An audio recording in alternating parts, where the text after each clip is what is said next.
સત્સંગ એવી વસ્તુ છે કે અમુક શાસ્ત્રોમાં લખાયેલું હોય અને અમુક શાસ્ત્રમાં લખાયેલું પણ ન હોય.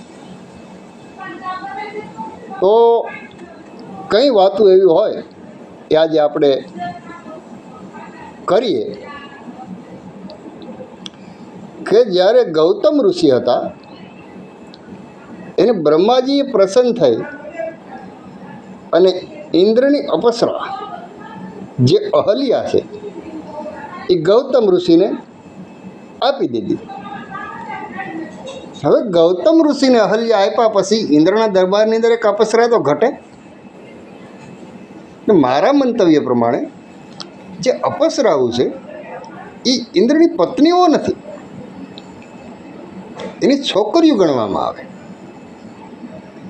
લોકો જે વાત કરે પણ ઇન્દ્રની જે અપ્સરાઓ છે એ ઇન્દ્રની પત્નીઓ નથી.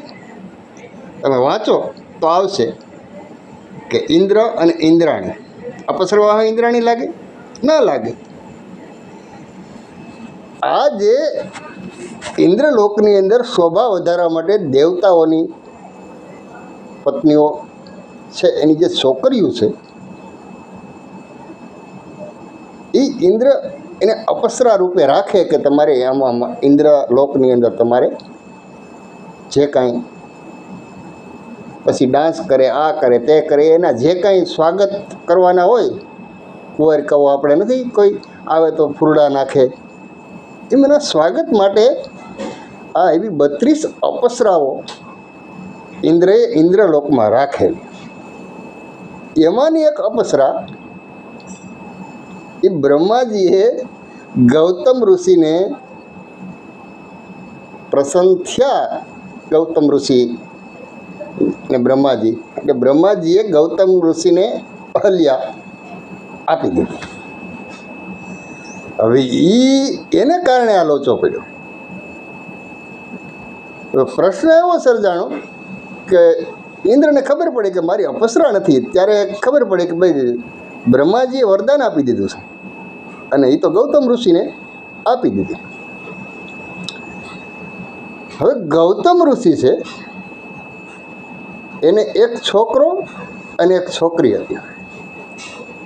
ગૌતમ ઋષિના છોકરાનું નામ પારાસુર ઋષિ અને એની છોકરીનું નામ અંજની.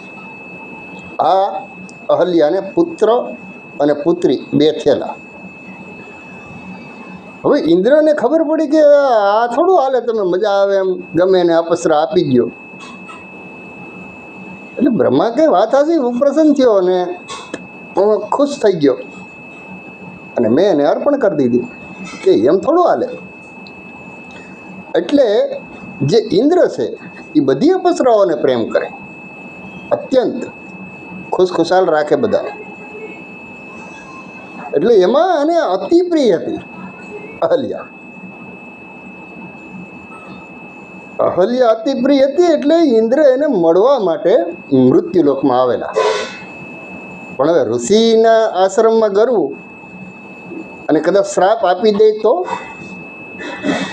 એ ભયથી ઇન્દ્ર ભગવાને એક રચના કરી. ચંદ્રને આડું વાદળું રાખી દીધું. પછી બીજા દેવતાઓની સહાય લઈ અને મુરઘાઓનો અવાજ કરાવ્યો, જેથી કરી અને ઋષિ વહેલા 5 વાગે ઉઠીને જતા એટલે એને એમ કે 5 વાગી ગયા એટલે નીકળી જાય. પછી આપણે અહલ્યાને મળી અને હું પાછો ઇન્દ્રલોકમાં હોઈ જાઉં. એની ભાવના કોઈ બીજી હતી નહીં. પણ આ તો લોકોએ આ કેમ મેલ્યું? લોકો છે હવે અપ્સરાઓ છે એની દીકરી સમાન જ હોય ઇન્દ્રને. કે અત્યાર સુધી તમે રેકોર્ડ સાંભળો કે ઇન્દ્રએ આ અપ્સરાને ફલાણા છોકરાથી આવ્યું. આ બધી માણસો પછી ઉડાડી નાખે. પણ ઇન્દ્રલોકની અંદર જે 32 અપ્સરાઓ છે એ ઇન્દ્રને દીકરી સમાન જ રાખે. ઇન્દ્રની ઇન્દ્રાણીઓ છે.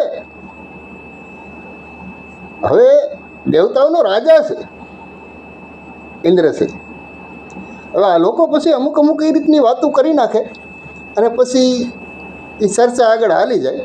પણ ખરેખર જે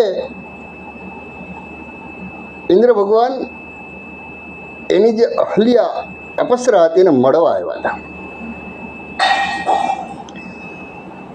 હવે મુર્ગાનો અવાજ કરાવ્યો એટલે ગૌતમ ઋષિને એમ થયું કે 5 વાગી ગયા અને થયા હતા રાતના 12. હવે ગૌતમ ઋષિ નદી કિનારે જાય એટલે નદી પાસે પગ્યા અને નદીની અંદર પગ મેળવા ગયા ત્યારે નદીએ માંથી અવાજ આવ્યો કે ઋષિ તમે અત્યારે મારી અંદર સ્નાન ન કરતા, અંદર ન આવતા, નકર હું તમને શ્રાપ આપી દઈ. એટલે ગૌતમ ઋષિને એમ થયું કે હું તો મારા નિત્યક્રમ પ્રમાણે આવું છું અને આજ નદી આમ કા કહી. ત્યારે ગૌતમ ઋષિએ કીધું ભાઈ હું તો મારા નિત્યક્રમ પ્રમાણે રોજ નવા આવું છું ને તો આજે જ એમ કહેશો કે ન આવતા શ્રાપ આપી દી. આનું કારણ? ત્યારે નદીએ કીધું કે અત્યારે રાતના 12 વાગ્યા છે